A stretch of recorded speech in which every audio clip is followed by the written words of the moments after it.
High Commission, some from World Bank, Dr. Yot, who is representing my PS colleague from the National Treasury, delegates from the member states.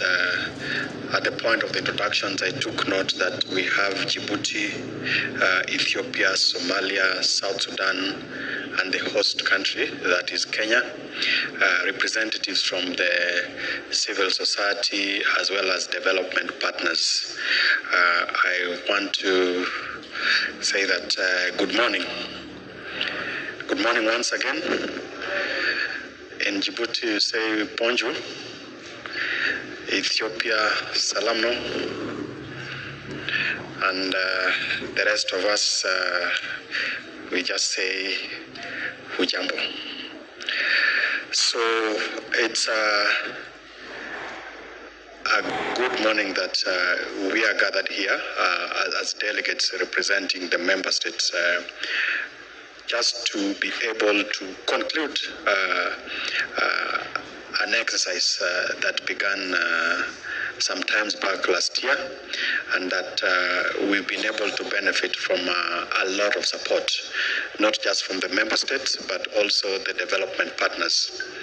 And this is one of the greatest deliverables that at the end of tomorrow will help us in addressing the issues of peace and social cohesion within the Horn of Africa. I'm happy to note that out of the 7 countries, there's a presence of 5 delegations, with the exception of Sudan and Eritrea, if I'm not wrong, who have not been able to participate today for one reason or another. But I want to give the assurance and the commitment that the deliberations that you'll be undertaking throughout this workshop represents the interest and the opinion of all the member states that are involved in this exercise.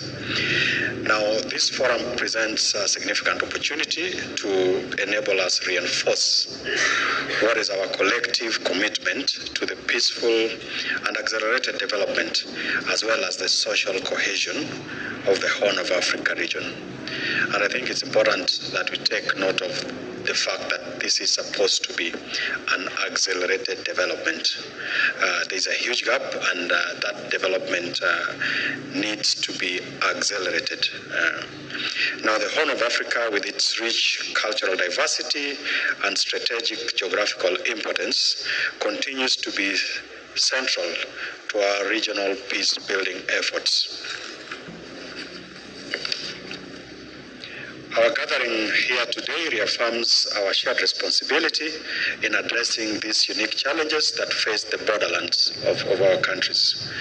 The roadmap to accelerated development of the borderlands, which forms the foundation of our discussions, has become a blueprint for transformative change in a region that has long faced insecurity, marginalization, conflict, fragility, and underdevelopment. This peace and social cohesion white paper that will be validated by the end of tomorrow is not just a document. It stands as a living testament to our collective resolve to improve the lives of the communities in the borderlands through peace, investment, and development. Ladies and gentlemen, our nations have long recognized that peace and security are the bedrock upon which all forms of progress are built. We know that the security of the Horn of Africa is deeply intertwined with the well-being of its people. Achieving sustainable development in our borderlands cannot be achieved without first addressing the underlying challenges of insecurity, conflict, and intercommunal violence. This requires the establishment of strong institutions, a vibrant economy, and communities that are empowered. Therefore, our efforts in social cohesion and peace building must extend beyond merely ending the hostilities that exist, but then they must also focus on fostering trust, cooperation, and understanding among our people, many of whom have family ties that cross our shared borders. You look at the communities that live between our nations, Kenya, Somalia, Kenya, South Sudan, Kenya, Ethiopia, you find that the borders are actually artificial, and there's a lot that we share in common, and this brings the essence of us and the need for us to continue to work together for the benefit of our communities. The white paper before us outlines a comprehensive strategy that advocates for a unified approach to governance, security, and development in the borderlands. It emphasizes the active participation of local communities in shaping their future and underscores the critical importance of regional cooperation in tackling transnational challenges such as cross-border crimes, disaster, the proliferation of small arms and light weapons, terrorism, and climate change.